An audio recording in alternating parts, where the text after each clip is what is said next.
I hope you've all had a chance to enjoy lunch and the breakout sessions went well this morning. We're really excited about this next plenary session that we have to share with you. As states are continuing movement towards ambitious post-secondary attainment goals, many are calling increased attention to post-graduation outcomes, including workforce development and graduate impact on the state's economy. A clear focus in these efforts is post-secondary credential alignment with the needs of employers in both capacity and in skills. A recent Gallup survey found that only 26% of working adults with college experience strongly agreed that their education is relevant to their work or daily life. Today, we are pleased to bring a keynote speaker who can bring a very unique insight on today's labor market. An insight that will no doubt inform how states can best prepare for the future of their economy. Guy Berger is the chief economist at LinkedIn, which gives him the ultimate access to workforce data. I'm excited to have him share more about America's human capital and the lens that he can see from LinkedIn. Please join me in welcoming Guy Berger to the stage.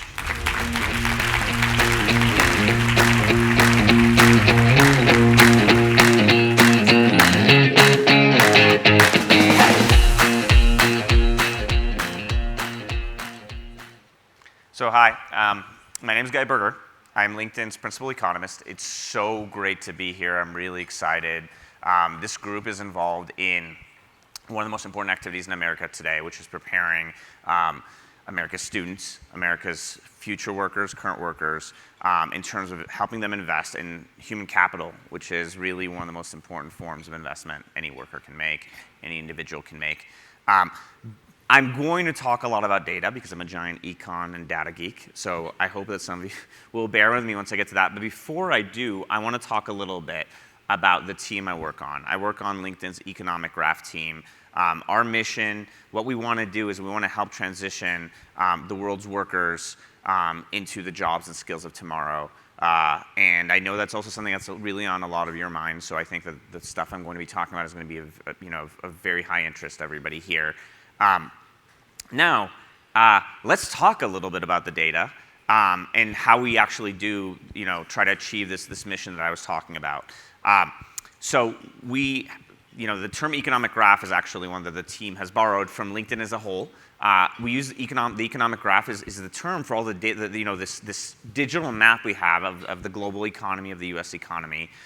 It has 6 pillars that are listed here. And the data includes 630 million members worldwide, of which over 100 million are in the United States, 30 million companies, 23 million open jobs, 35,000 standardized skills, and we also have 90,000 educational institutions worldwide on the platform. So this is an immense amount of data, and you can tell why, for somebody like me, it's pretty close to my dream job because there's so much interesting data that we can look at in terms of trends in the workforce, trends in human capital, where people are moving to and from, how networks are forming and how those drive work outcomes. And I'm going to be talking a little bit about and in terms of the current context.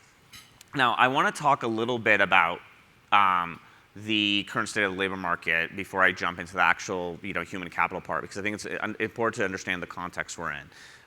If I'd been here on stage about a year ago, I'd be telling you, man, we're in a really hot labor market, hiring's really picking up, we're seeing growing skills shortages across more and more skills, across bigger and bigger parts of the country, even places that were struggling a few years ago in the wake of the Great Recession. We're finally starting to see some economic good times. Unfortunately, things have cooled a little bit since last year. We at LinkedIn don't think a recession's imminent. We don't think that we're sort of anywhere near where we were in 2008, but it is true that the really rapid pickup we saw in hiring, in 2017, early 2018 has really moderated. Hiring overall in the US economy has leveled out. It's not really getting worse, but it's no longer getting better. And this is linked to what LinkedIn's data is measuring, but it's consistent with what other sources of data are also telling. If you look at the BLS monthly jobs report, some sectors were actually doing better in 2017. 2018 are actually doing worse. Agriculture and manufacturing, a nice little run up during that period. Things are slowing. Retail obviously is having its own struggles. There are parts of the economy like software that are doing better recently, but I just want to highlight that we're in a slightly rockier period. None of us should think, wow, the sky's about to come falling down, but I think it is a healthy reminder that, and I know this is something that's a lot on people's minds in this audience, is we're sort of in the business of buying insurance for America's workers and students so that when bad times hit, whether it's just for their job or for their industry or for their town, or whether it's the country as a whole, that they can adapt and they're ready for the next thing. Because hopefully these good times, this is a little bump in the road, and the good times resume and things continue to get better. And that's certainly my baseline expectation. But at some point, downturn's going to hit, and we want to make sure people are ready for that. So how can we help people get ready? This is what brings us to LinkedIn's, what I refer to as LinkedIn's secret sauce, which is our skills data. A lot of the labor market is skills based.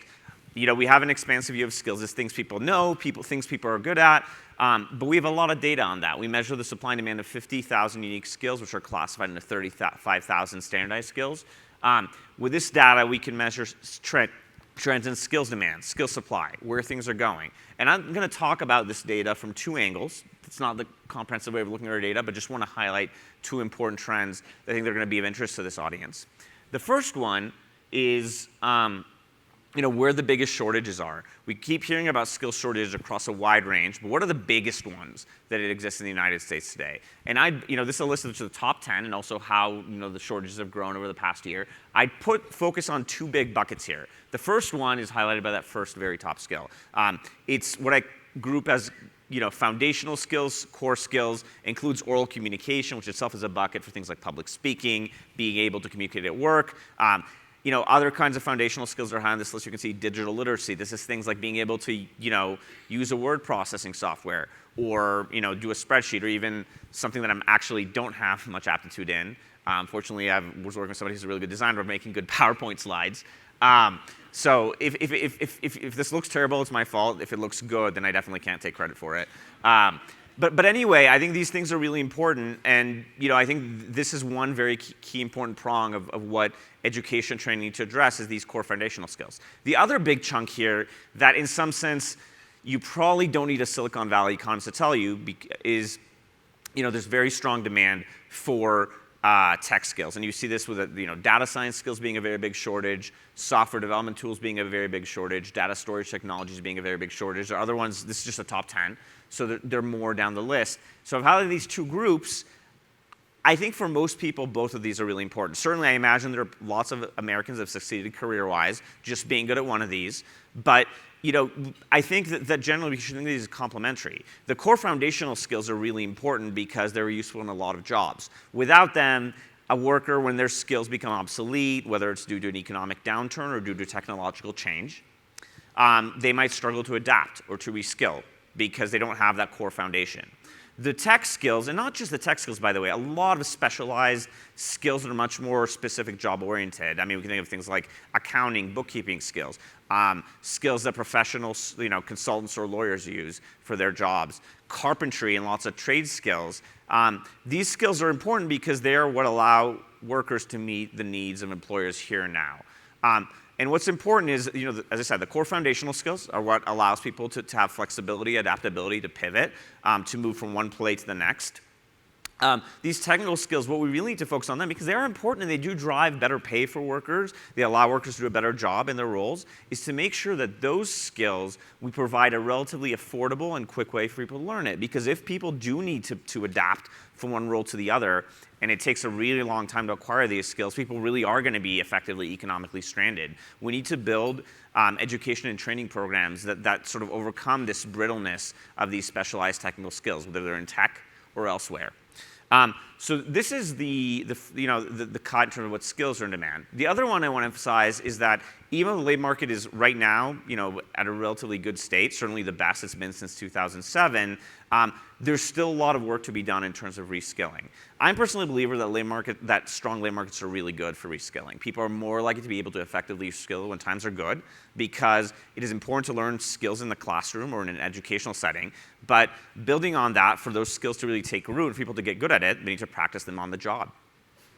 At the same time, there's still these pools. Even in cities that are doing economically well, a lot of these cities in this list are the ones, even though they have the biggest surpluses in terms of headcount, in terms of skills, there's some of these cities are doing quite well. Atlanta, New York, and Chicago. Even though these cities are doing well, there's still these really big talent pools in these cities of people that could probably benefit a lot from being retrained. And so I don't think, even though times are good, and I think times being good allow people to transition to other skill sets relatively easier than bad times, I think there's still a lot of work to be done in terms of reskilling, upskilling, helping workers pivot. And I just want to emphasize that I think this is really the time to strike while the iron's hot and take advantage of preparing people for the jobs of today and for tomorrow. So I talked a lot about the data, and I'm going to wrap up, but data, that's what an economist is going to talk about. How are we actually using the data to collaborate with policymakers and educators? I'm going to talk about 3 initiatives that we've done that may be of interest to people in this room because they do involve working in terms of influencing curricula and education. The first one, and it's mentioned on the left, is the Los Angeles Tech Talent Pipeline. We worked on this with Mayor Garcetti and with the LA Chamber of Commerce. And what we did is we took our data, including data on skills, and what we really wanted to do was establish determine what are pathways for students and workers to learn new skills, to be trained, in order to fulfill demand for fast-growing tech roles in Los Angeles. And the research we did here has ended up being used by the city's workforce development board, by community colleges, and here are some concrete results that came out of this work. First, 5 community colleges in Los Angeles actually ended up changing the curriculum or their classes in terms of what the data discovered. So that's one use. Second one is that the city actually established 3 competency models for 3 types of, I guess what we think of as clusters of occupations in the tech space. User experience design, or UX design, as some of you may know it, software development, and IT support.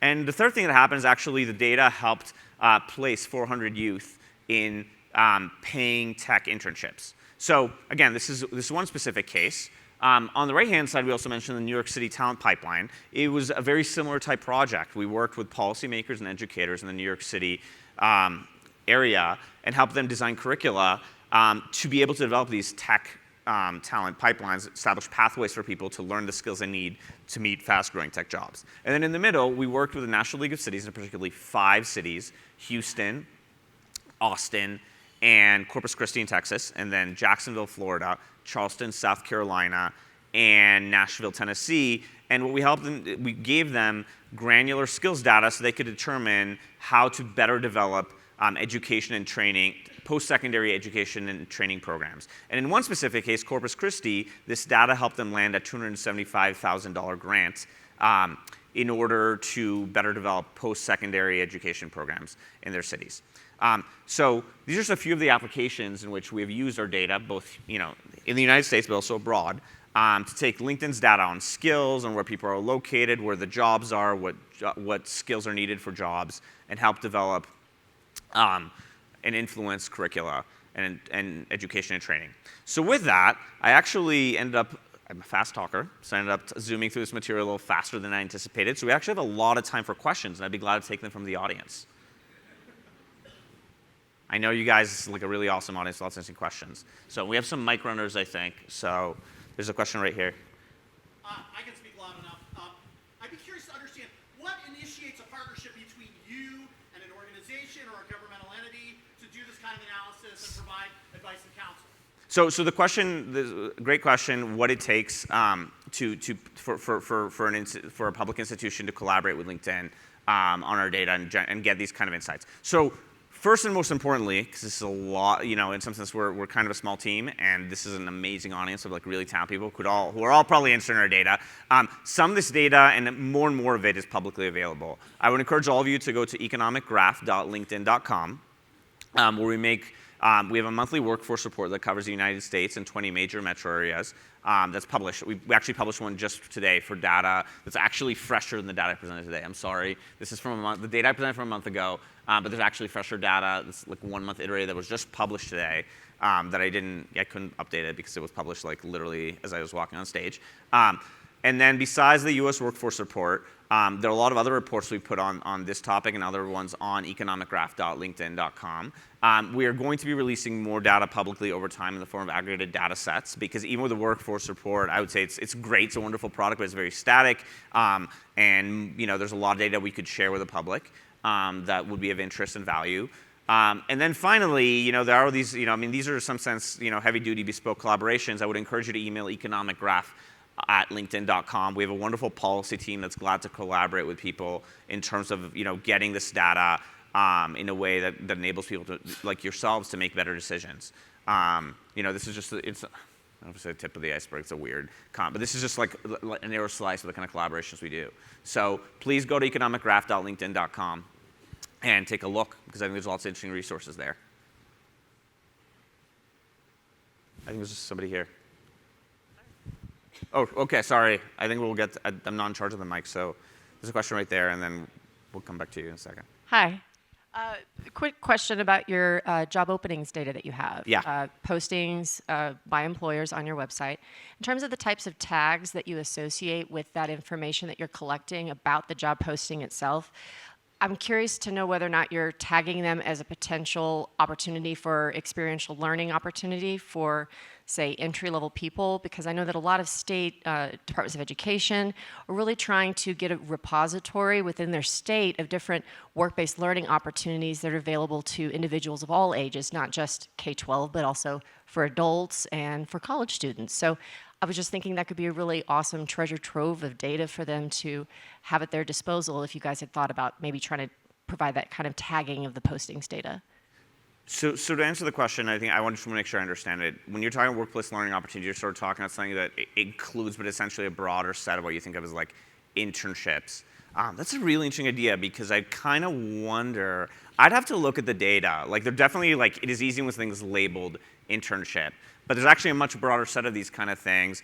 I mean, we certainly have apprenticeships as well, but like this is actually a pretty big universe of a wide range of jobs, some of which we might not actually, I'd have to look to make sure, because I actually don't know the answer to whether we actually like group all these things holistically as like workplace learning opportunities rather than just like thinking apprenticeships are one bucket, internships are another. That's really interesting. I'd never even, to be perfectly honest, even thought about it in that kind of holistic way. So I'd have to check.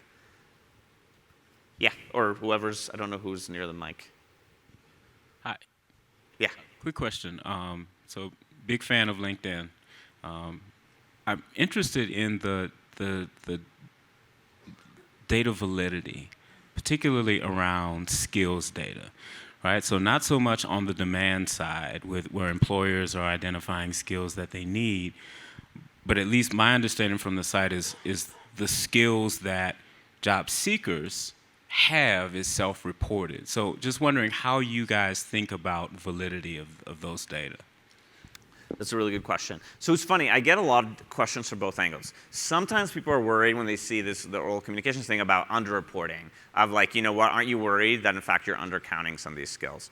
And then there's the other question, which is, in some cases are skills effectively being overreported? Like, how do I know this person that lists skill X actually knows this? It's sort of an expansion of the old worry about resumes being exaggerations. So let me answer this in one of these like super long-winded economist answers.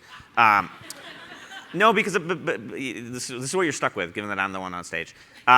So the first thing is in terms of skills demand, it's actually really important. One of the ways we measure skill shortages is specifically in terms of not just what skills show up in job openings, but the fact which skills show up more frequently in people starting new jobs. So for example, if people with oral communication skills, which is actually the case, do end up starting jobs a lot more often than people that have at least one skill but don't list that one, that we view that as actually a pretty strong signal that skills in demand. So it creates a pretty strong incentive for people, A, to be truthful, and B, it seems like employers actually seem to be able to there's a pretty strong correlation in people listing these skills and actually starting new jobs. So it's an answer that on the individual level, yes, it's certainly possible that there are people under and over-reporting skills, but on average, a pretty strong signal that's coming out of this in terms of, people have these skills and they end up starting new jobs, and certain skills people end up starting jobs more often than they would otherwise. So that's the first question. The second one, and this comes down to ways in which we're trying to actually sharpen the accuracy of the data. So I'm sure those of you guys have been on LinkedIn for a long time. Remember the old days where you had endorsements and anybody, I don't know how many times my in-laws have endorsed me for skills. They have no conception of that. And we actually, I think that we laugh at that, but it's actually one of the things we do is we actually look at this isn't something we use specifically in this analysis, we use in other analyses, is we actually look at people, we can determine which people that have endorsed you are likely to know, to know are experts in the kind of skill that you're being endorsed in, and therefore we weight those endorsements more. So to give a very specific example, sure, my father-in-law can endorse me for knowing economics, and that's not going to get weighted very much. But if it turns out my father-in-law is actually an economist himself, then we can detect that. And so we actually have these what we think of as high-quality endorsements. And we're doing a lot of work on things like assessments, et cetera, to increase the quality of the skills data. That said, the data that I showed here is just based on how frequent, among other things, how frequently people that list those skills get hired. And it's sending, to my mind, pretty strong signals regardless, at least in the aggregate, in terms of what skills are valuable, which ones are not. So, yeah, Mike. Hi.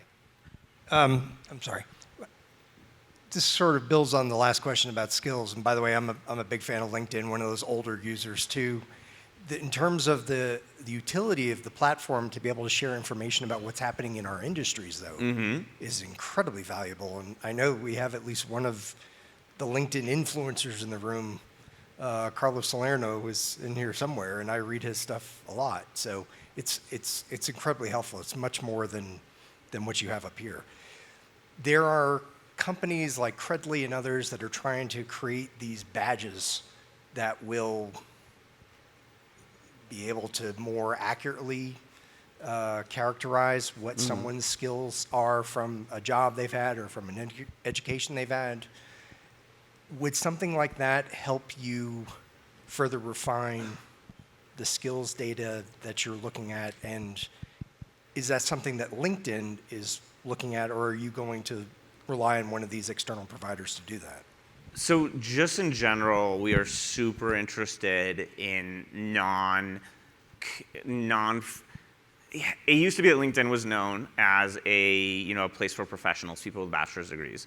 I would say that is much less the case than it used to be. We have a lot of people that I guess the old term used to be middle skill workers, people without college degrees on the platform. I've noticed this specifically just in my day-to-day interaction is noticeable in our data, and that number's going on all the time. We have a specific product called Beyond Professionals to make LinkedIn more valuable to folks that don't come from a four-year college background. And one of those spaces very particularly is things like certificates. Yes, actually there is the case. People with college degrees also acquire these kind of certifications. But just generally, we are gradually increasing the amount of data we have in that space, and making it much easier for workers, particularly those without a four-year degree, to actually prominently display these, because for them, these certifications are the same as they would be for those of us with a BA in terms of how we communicate things. And also to figure out ways, because I think this is really important. I think that there's sort of those of us with college degrees kind of take it for granted that regardless of what we majored in and where we went, it is sort of a badge of a certain level of knowledge or competency. It's leaving aside, Guy Berger studied economics and math in undergrad and went to University of California, San Diego. I'm not sure if anybody's here from the place with the best weather in the United States. I miss it. But I think that leaving aside that, in some sense, somebody just suggested this person has a college degree. That is somewhat of a stamp. They can hire them. And it's harder with a lot of these certifications because they're much more heterogeneous. A lot of the institutions regionally might be really well known, but might not be known in other parts of the country. And so a lot of this is not just bringing these things on, but like standardizing them so that it becomes, somebody on the other side who's looking at these candidates with certifications actually understands what it means, even if they're not familiar necessarily with the specific details. And they know that whatever the certification is in, there's a certain level of quality in it, regardless of whether it was acquired. Which I think in the case of college degrees, or we take it for granted, but in the case of other certifications, is not necessarily the case. And I mean, that's a big focus area for us. Appreciate the presentation. The previous slide talked about the shortages a year ago, or the surpluses a year ago versus today, and you can see that it looks like there's less surplus today. I happen to be from number 8, St. Louis, and I would be delighted to say, well, we've added 40,000 people. I know that's not the case. So I guess a couple things that I'd like to know is, one, is that a combination of there's fewer job openings, that there's more people being skilled, maybe shifts in population? Why does the surplus change? And then in your crystal ball, how do you see these trends going over the next 3 to 5 years? Yeah, sure. So the first thing is, in terms of the surplus shrinking, I think what this is actually telling us is things have gotten better in St. Louis. Essentially, like what I would think about in terms of job openings, actually, their job openings are getting harder to fill. People that have certain skills in St. Louis, like in terms of the probability that whatever skill they have, like the probability of them getting hired relatively quickly, it's gone up, because we're also talking in terms of job starts they picked up. And so what this slide is sort of illustrating is that even in places that have these big, still relatively big skill surpluses relative to a year ago, like all these job markets, even if some of them are already tight, they've gotten tighter, and some of them are not quite tight, but they're moving in the right direction. That's apparent in nearly all of the major metro areas in the United States. There are a few exceptions, I think, relative to a year ago. In terms of how it's evolving in the next 3 to 5 years, if I had to guess what the most likely outcome is that we're going to be in a period of that could last just like 2015, 2016 did, for another 6 months, 12 months, 18 months, where things run a little slower and they'll pick up again. Throughout that, these numbers, they might stabilize in the near term and then start shrinking again if that happens. The one thing I always worry about is, again, when I think about, I said, I don't really think that there's going to be a recession. And our data on this doesn't go back to 2008. But if there is, heaven forbid, a recession, which again is unlikely, but you got to put like somewhere between a 10 and 20% chance on that, particularly in a period where we are generally experiencing positive but slower growth. Like, what I would worry about is these numbers getting bigger again. And my suspicion is, if you looked at this, this data set doesn't go back to 2008, but you would have seen a lot of numbers, particularly for New York City and Philadelphia and Chicago, that are really big places that could have been in the millions. Because you had unemployment millions. People have more than one skill. So essentially, if somebody's unemployed, then in some sense they're, all 5, 6 skills that they have, or whatever, however many they have, are all in surplus. Just want to highlight that this process has been moving in the right direction very slowly for the last decade because of this ongoing expansion that's now at a record length. But it is possible to have events that move this process into reverse. And I hope I'm never here on this stage having a list with the reverse process where the numbers are bigger today than they were a year ago. But it is something that we always need to keep in mind. I mean, the job market expansions usually don't last forever. I mean, even if they're 10 years old. So I was wondering if, like today, Amazon announced that they're retraining a third of their workforce and spending $700 million. And I'm wondering if you're starting to see differences in terms of people getting new jobs but staying with a company as opposed to bouncing from company to company. Yeah, it's a really interesting question because, I mean, the Amazon example is really interesting because it's something that we hear a lot of anecdotes about. I haven't found my priors, we should be seeing a lot more of it now than we were a few years ago because talent is scarcer and employers are starting to evaluate their own talent pools as the external talent pool is drying up a little bit. There isn't actually a lot of really good data on where this is happening. I mean, the most recent data I saw on that didn't actually seem like retraining in aggregate had picked up, but I'm hoping that as we get more updated data, that starts to show up. I think that there's two questions here. One is, in a tight labor market, companies are gradually going to figure out ways of doing this and putting their own money in there, particularly because we've underinvested so much from that space in terms of finding talent. And so I suspect we're going to be seeing more of that if, as I expect, the labor market continues to get better over the next few years. The thing I always worry about these kind of stories and optimistic scenarios is that, again, it's conditional on the economy keeping moving in this positive direction. One of the reasons why we're treating these things if they're like this amazing, corporate do-goodingness from outer space is that 10 years ago, we had millions and millions of unemployed in this country, and companies could just basically, their problem was sifting through tons of resumes. And they could really coast and have, pick whoever almost they wanted and not have to worry about, do I have to train it? Because that worker that knows the skills I want, I can easily find them. And so that's what I worry about is, I still think, and this is why we're super dependent on all of you in this audience, is corporate America getting involved in training workers, it's great. It's a really nice development. But the safety net is our public education system. And the fact that if the tide turns and companies are no longer willing to invest in their workers, as this Amazon case suggests is happening maybe more and more, what's the fallback? And that's people in this audience and the people you work with. So I think we have time for one last question, short question.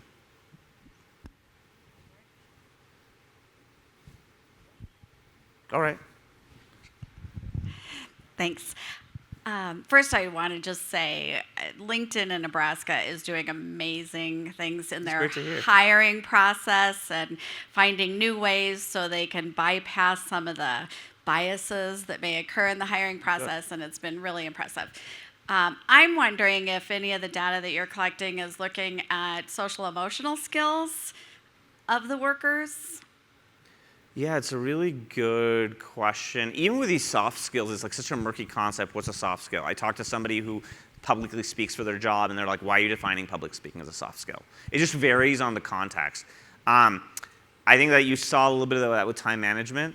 It's something I'm really interested in as a researcher is understanding, how people learn these skills, thinking about ways to measure them. Maybe that, by the way, that other ways of measuring these skills that don't involve literally using the skills data on their profiles, because I feel like those are skills that might be actually hard, not intuitive for people to put it. People say I'm a public speaker, I'm good at communicating with my coworkers, but not necessarily hey, I have really good EQ or whatever they might say. So think about alternate ways to measure those things. I think they are important, and I think those are things that in some sense, they're actually teachable. Not necessarily in the conventional way we teach other things, but they're actually really important. Being able to work with other people. For all these fears that people have, I didn't talk much about technology that I think are somewhat overblown. Even in a world where robots automate eventually all the technical skills, you're going to still need people talking to each other and working with each other, and that's not going away. So I think those things are, if anything, going to grow more important in all sorts of jobs, technical and non-technical, in the future. So with that, I think this is a good place to wrap up because the alarm clock is actually moving in the wrong direction. So thank you so much. This was a wonderful honor to speak to all of you.